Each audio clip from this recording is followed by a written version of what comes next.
오늘은 3강 창세기 2장 4절부터 보겠습니다. 인간에 대한 주제로 오늘 보겠습니다. 4절부터 보시면 여호와 하나님이 천지를 창조하신 때에 천지에 창조된 대략이 이러하니라. 여호와 하나님이 땅에 비를 내리지 아니하셨고 경작할 사람도 없었으므로 들에는 초목이 아직 없었고 밭에는 지소가 나지 아니하였으며 안개만 땅에서 올라와 온 지면을 적셨더라. 여호와 하나님이 흙으로 사람을 지으시고 생기를 그 코에 불어넣으시니 사람이 생명이 된지라.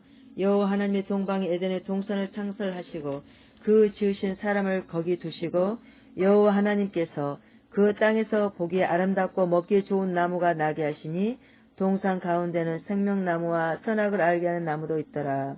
강이 에덴에서 발원하여 동산을 적시고 거기서부터 갈라져 네 근원이 되었으니 하나님께서 천지를 창조하실 때 땅에 비가 없었고 경작할 사람도 없었고 들판에 초목도 없고 채소도 없었다는 것입니다. 다만 안개만 땅에 자욱했다고 했습니다. 성경 말씀은 어떤 세상적인 정보나 세상적인 지식을 취하거나 또 도덕적인 어떤 기준을 제시하기 위해서 주어진 책이 아닙니다. 바로 타락한 인간에게 구원을 제시하기 위한 그런 책입니다. 성경은 분명히 우리에게 창조를 말씀하고 계시죠. 그런데 이제 다인의 그 종의 기원을 통해서 이 진화론이 이 교육계에 지금 침투를 하고 우리가 세뇌 교육을 받다시피 할 정도로 이렇게 진화론에 대해서 우리 학교를 거치는 사람이라면 모두가 다 진화론을 지금 이제 거의가 받아들이고 있는 상황이죠. 그런데 이 진화론이 나오게 된 계기가 이 사탄의 계략이라고 볼 수 있는 거죠. 이 다인은 우리가 흔히 기독교인으로 지금 알려졌지만 기독교인이 아니라고 해요. 그 당시에 영국 교회에서 다인이 다인의 이 종의 기원을 보면서 굉장한 그 반발이 일었다고 해요. 그때 이제 그 법정에 서게 됐는데 그 변호사 앞에서 자기는 기독교인이고 이렇게 그 신앙이자라고 얘기를 했는데 뭐 종의 기원을 보면은 진화론이니까 성경에 나와 있는 창조론을 지금 받아들이지 않고 있는 거잖아요. 그래서 변호사가 그 다인에게 물었답니다. 당신 정말 예수님을 믿냐고. 그랬을 때 그 앞에서는 대답을 않고 서신으로 이 변호사에게 답장을 보냈는데 그 대답이 나는 그 예수 그리스도를 구원자로 믿지 않을 뿐더러 그 복음서의 내용도 믿지 않는다라는 그 서신을 이 변호사에게 보냈다고 해요. 그 대신 그 편지를 비밀로 붙여달라고 했답니다. 그러니까 이게 이제 이 다인이 기독교인인 것처럼 위장이 된 거죠. 이것도 이제 뭐 사단이 잠시 이용한 거죠. 그래서 지금 어찌됐든 어떤 뭐 여기 안에 뭐가 들어있었는지는 모르겠으나 어찌됐든 우리 학교에서는 이런 전 세계가 진화론을 지금 이렇게 받아들고 있는 상황이다라는 것입니다. 그리고 이제 창세기 2장 15절에 보면 여호와 하나님이 그 사람을 이끌어 에덴 동산에 두사 그것을 다스리며 지키게 하시고 여호와 하나님 그 사람에게 명하여 가라사대 동산 각종 나무의 실과는 내가 임의로 먹되 선악을 알게 하는 나무의 실과는 먹지 말라. 내가 먹는 날에는 정령 죽으리라 하시니라. 에덴 동산의 모든 것을 허락하신 하나님은 오직 한 가지를 금지시키셨습니다. 인간에게 자유의지를 주신 것인데 바로 하나님께서 아담에게 에덴 동산의 모든 것을 마음대로 관리할 수 있는 권리를 주신 것이죠.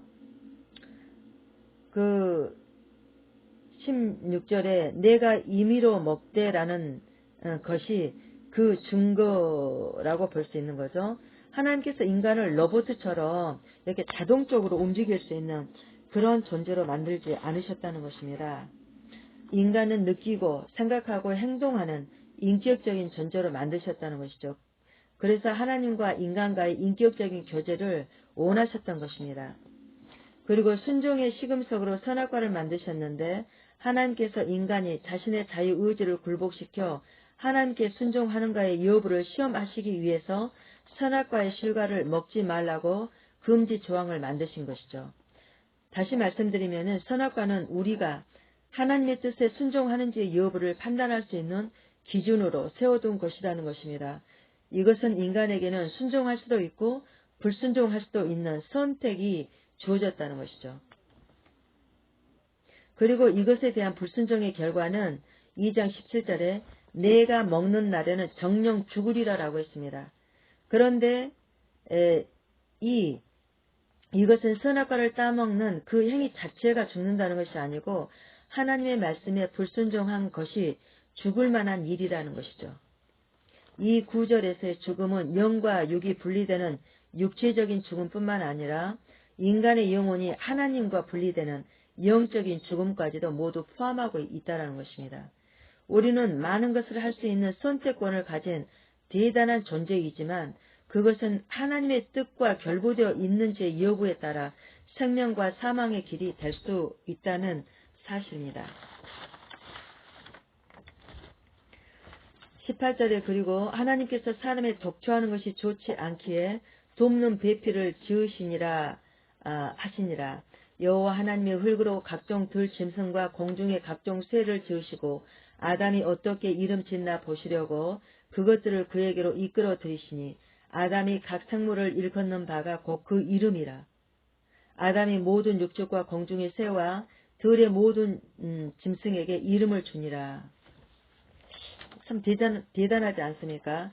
이 죄에 물들지 않는 이 인간의 뇌는 굉장히 깨끗하고 아주 명석했던 것 같아요. 그래서 그 하나님께서 아담에게 각종 들 짐승과 공중의 각종 새를 지으시고 그 이름을 짓게 하셨는데 그것들을 아담에게 이끌어 들이셨다고 했습니다. 그리고 아담이 그 생물들을 부르면 바로 그 이름이 그 생물의 이름이 되었다는 것이죠. 뭐 비둘기 그러면 비둘기가 되었고 참새 그러면 참새가 되었고 뭐 개, 토끼, 다람쥐, 독수리 등 이런 모든 이름들 우리가 지금 사용하고 있는 그 모든 거의 많은 이름들이 바로 이 아담으로부터 지어졌다는 사실입니다. 참 머리가 굉장히 뛰어났던 것 같고 그리고 그 하나하나 명령해서 그 이름을 짓고 나서 그 이름을 또한 기억을 해야 또 다시 부를 수 있는 것 아니겠습니까? 누가 옆에서 뭐 얘기해 주는 것도 아니고. 그런데 아담은 그 모든 걸 다 기억하고 불렀다는 것이죠. 참 대단한 정말 두뇌였죠. 18절에 보면 여호와 하나님이 가라사대 사람의 독주하는 것이 좋지 못하니 내가 그를 위하여 돕는 배필을 지으리라 하시니라. 아담이 돕는 배필이 없으므로 여호와 하나님이 아담을 깊이 잠들게 하시니 잠들매 그가 그 갈빗대 하나를 취하고 살로 대신 채우고 여호와 하나님 아담에게 취하신 그 갈빗대로 여자를 만드시고 그를 아담에게로 이끌어 들이시니 아담이 가로되 이는 내 뼈 중에 뼈요 살 중에 살이라 이것을 남자에게서 취하였은즉 여자라 칭하리라 하니라. 이러므로 남자가 부모를 떠나 그 아내와 연합하여 둘이 한 몸을 이룰지니라. 아담과 그 아내가 벌거벗었으나 부끄러워하지 아니하니라. 여기서 결혼의 참된 의미가 나오는데 하나님께서 주례자가 되신 아담과 하와의 결혼을 통해서 결혼의 비밀을 우리가 잠시 살펴보겠습니다. 결혼한 남녀는 독립을 반드시 해야 된다는 것이죠. 이 독립이라는 것은 그 부모를 떠나서 각자 이제는 그 남녀가 같이 이제 그 한 가정을 이루어야 되는 것이죠. 결혼은 인간이 자신의 필요를 위해서 만든 것이 아니고 하나님께서 에덴 동산에서부터 만드신 것이라는 겁니다. 부모를 떠나라고 했는데 결혼한 남자는 육체적으로나 정신적으로 더 나아가 경제적인 그 독립도 해야만 한다는 것입니다. 결혼한 남자가 부모를 완전히 떠나지 못하고 부모에게 마음이 머물러 있다면 여자도 불행한 것이고 남자도 불행할 수 있는 것이죠. 여러 가지 문제가 발생되는 겁니다. 이 부모를 떠나라는 것은 이제 부모 밑에서의 언약이 파괴되었으니 새 사람을 만나서 그와 신랑 신부로서의 언약을 세우고 부부 언약을 서로 지키며 살라는 것입니다. 남자는 부모의 보호로부터 벗어나서 이제부터는 아내를 보살펴야 하는 책임과 의무를 이제 갖게 된 것이죠. 이제 그리고 두 번째로 서로 연합해야 한다는 것이죠. 하나님께서는 아담이 홀로 있는 것을 보시고 돕는 배필을 하와를 만드셔서 둘을 결혼시키셨다는 것입니다. 연합이라는 것은 동등한 인격을 가진 한 남자와 한 여자의 육체와 영혼이 하나가 되는 것을 의미하는데 이것은 아주 깊은 의미가 있는 것이죠.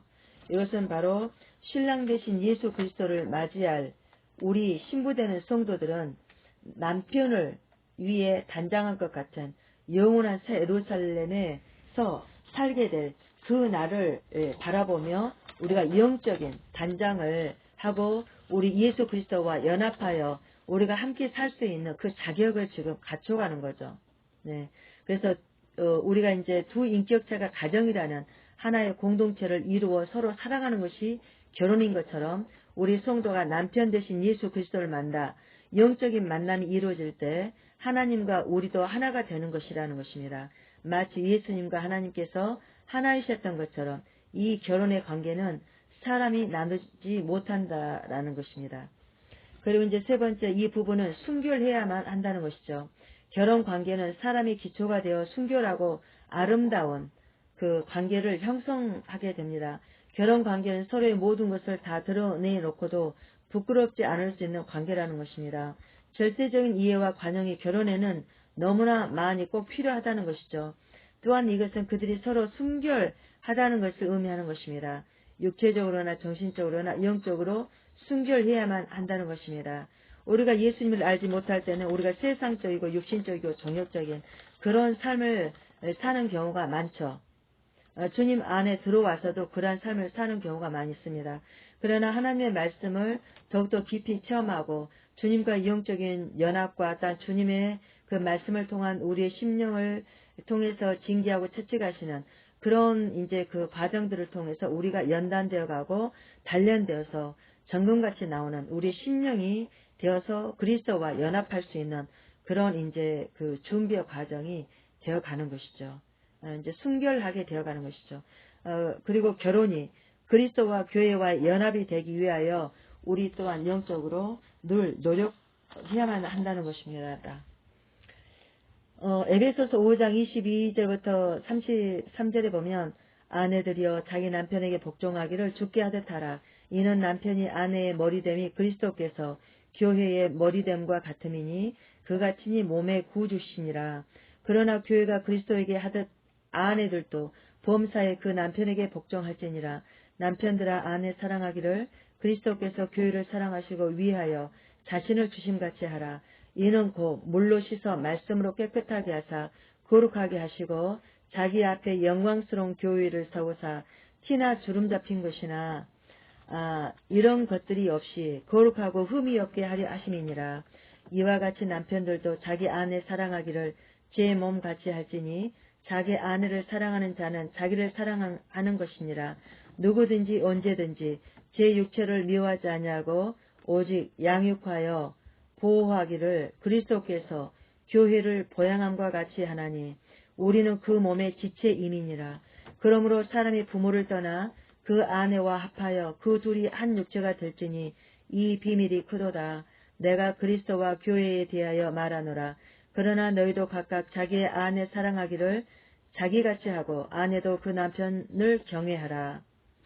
그리스도와 연합한 성도들은 그리스도와의 장성한 분량이 충만한 데까지를 목표로 삼고 자신의 신앙 인격을 키워가야만 하는 거죠.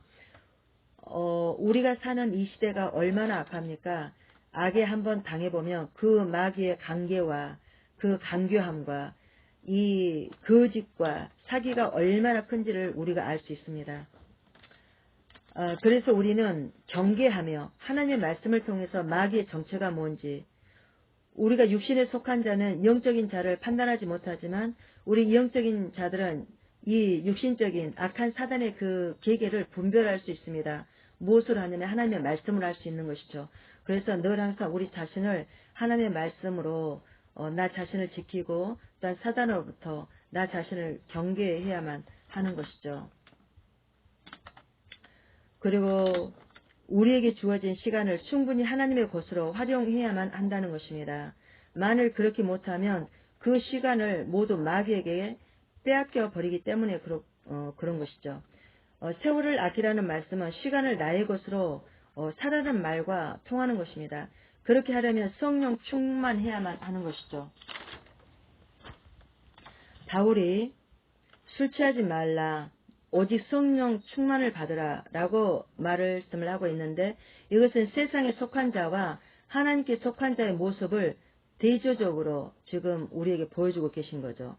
사람은 술이나 세상 것에 취해버리면 그 중심부에 방탕한 것이 자리를 잡게 되어 있습니다. 방탕하다는 것은 어떤 무궤도한 상태, 구원이 불가능한 상태, 또 속히 분해 소멸되어 버릴 수 있는 그런 상태를 의미하는 거죠. 그러므로 성도는 중심에 오직 성령 충만을 받아 항상 긴장함으로 이 마지막 시대를 살아가는 더욱더 그 주님의 말씀을 아는 지식에서 자라가야만 된다는 것이죠. 그래서 하나님의 말씀을 읽고 묵상하고 그리고 암송하면 아주 좋죠. 성령 충만한 거룩한 삶은 아버지의 뜻을 집행함으로써 인간으로 하여금 예수 그리스도를 믿게 하고 그리스도의 공의와 은혜 가운데서 예수 그리스도의 십자가의 부활에 참여하게 하는 걸 말합니다. 바로 하나님의 결혼의 의미는 죄인된 우리가 예수 그리스도와 성령님과의 삼위일체 하나님의 일에 동참하여 연합하게 되는 것을 이해하는데 귀중한 비유가 되는 것입니다. 하나님께서 여자를 남자의 돕는 자로 주셨다는 것은 바로 성도들에게 돕는 자, 보혜사 성령을 보내주셨다라는 의미와 우리가 연결 지을 수가 있습니다. 우리 신앙인들에게는 성령께서 늘 항상 우리에게 돕는 배필로서 우리에게 와 계시고, 또 우리가 하나님의 말씀을 가까이 하고 기도할 때, 무시로 우리가 성령 안에서 기도할 때 하나님의 뜻을 분별하고 이 시대를 분별하고 우리가 깨어서 우리의 주님 오심을 맞이할 준비를 하게 될 수 있도록 만들 것입니다. 감사합니다. 구독과 좋아요 눌러주세요. 맞이할 준비를